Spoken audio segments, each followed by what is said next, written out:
Hi guys, this is Rotary Swing instructor Chris Tyler, and this week I'm going to show you how two of the Tour's young guns, Brooks Koepka and Rory Mcilroy, preserve a ton of lag in their golf swing by properly prioritizing their move by using the body first and then the arms last to put a lot of clubhead speed in their games. Let's go ahead and get started.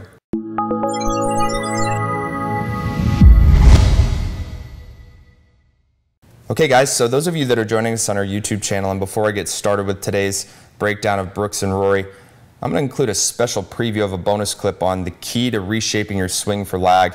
And remember, if you like this video, go ahead and click the like button below, and if you have any questions or comments, feel free to post those up and I'll help you out as best I can.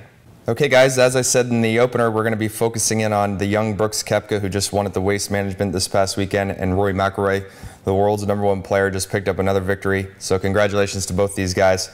I'm going to show you guys a couple of really cool common things that these guys have in their golf swings that allow them to bomb the golf ball off the tee.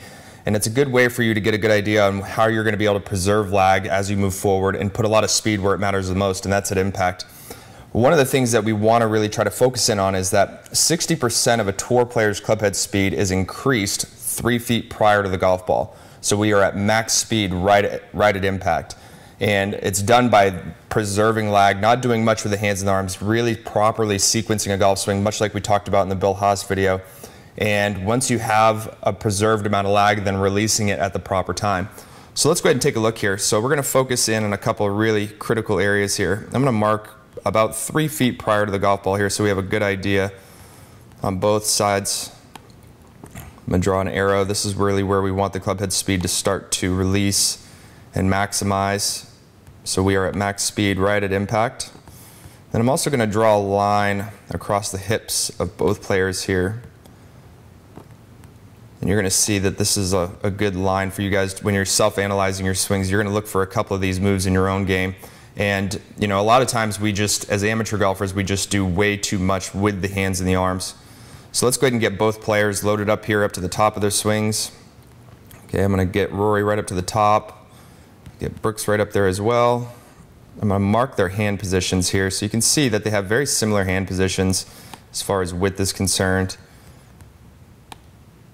Brooks has got a little bit more set in his wrists up there, so he's got the club shaft parallel to the ground, where Rory's just shy of parallel. Now these next moves are the real key ones in order to be able to preserve lag, is to be able to get this sharp angle that everybody comes to the site looking for. They all want this massive angle, and a lot of people try to pull their arms down in front of their body, when in turn, we really want to start with the lower half, really starting to sit to that lead side and start to create some of that torso rotation, much like we talked about in the Bill Haas video last week. So you're going to see from this particular position, as I'm going to start to work from the top of the swing down into about the hip-high range.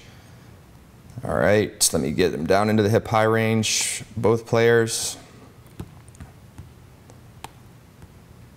All right, so you're going to see Rory right at about hip high, might be just a frame or two below. But notice here that the hands and arms, the hands especially, have dropped straight down. Okay, and what's moved them into this position is rotation. So we've allowed the lower body to start to shift left and allowed ourselves to have a little bit of torso rotation, which has in turn allowed the hands and arms with a little bit of gravity to move down into this position.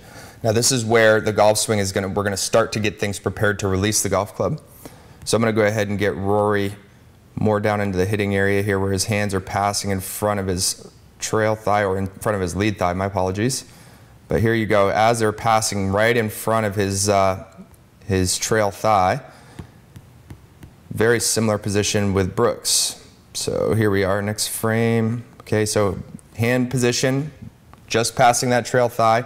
Now take notice of where this club head is.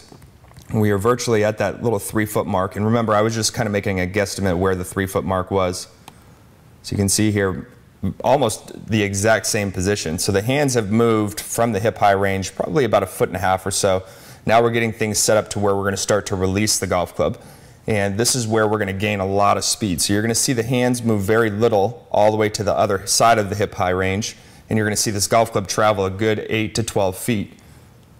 So right from this position, we're going to look back down into the hitting area and then release and extend. So now the hands are back over to about a hip-high range. And very similar looking move here for Rory. So now you can see the hands are back up at that hip high range. The golf club is fully extended out in front of them. So what they've done is they've preserved lag by getting the lower body to start the golf swing. Then they allowed the hands and arms to kind of move down into the correct area to where they've really fine-tuned their release. And if you look at the one commonality between a lot of the tour players is that they all know how to control the hitting area. Being able to control the hitting area is a very critical part of golf, and then also having a really finely tuned release. So you can have a lot of lag in your golf swing if you properly prioritize, and that's going to be one of the big things that you need to understand is that the lower body needs to start. Then you can create some posting move over in the lead side, and then create a little bit of torso rotation, and just allow gravity to move the hands and the arms down into a spot where we're going to release it, and you'll have a lot of speed at impact, just like these young guns. Okay, guys. So a couple of good videos I want you to check out this week. The key to creating lag. Great video. Another great video is going to be that wide, narrow, wide swing shape. That's a great video that's going to help you understand how we're going to want to keep our width very early on, which will allow us to narrow the arc and then allow us to get a lot of extension through the hitting area like both these players. And then another great video that Chuck did is reshaping your swing for lag. And all three of these videos are going to give you kind of a clear idea of what we want to try to do to get these great looking positions so we have a lot of speed. All right, guys, so let's get out there. Let's do less with the hands and the arms early on in the swing. Let's prioritize by getting that lower body moving, and let's play some great golf. I wish you all the best. Now make it a great day.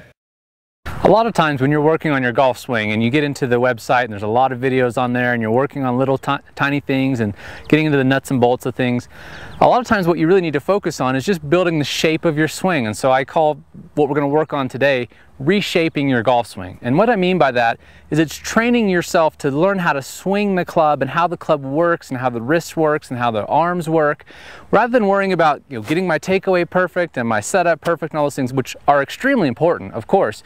But a lot of times we just need to kind of reshape the swing because you have so many little things going on that you don't have the basic idea and the basic concept of how the basic swinging motion of the swing works. And so that's what this video is all about.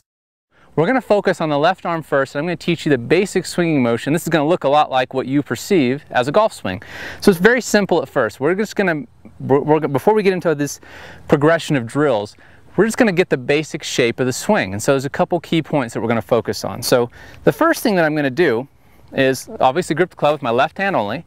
And then what I'm going to do is I'm going to turn back and get my arm to a position at the top that resembles a golf swing. Don't worry about getting it perfect just yet.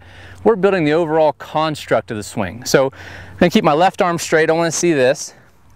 But I'm going to turn back. I don't want to see this. So as I turn back to the top, weights on the right, all the basic stuff that any piece that you're working on your golf swing, whether it's the down cock or weight shift, stuff like that, you can still do that in this drill. So to the top and turn. And now what I want to do is I'm going to just shift laterally, just a little bit, just to get my weight back to the left side, and then I'm going to let my left hand swing down.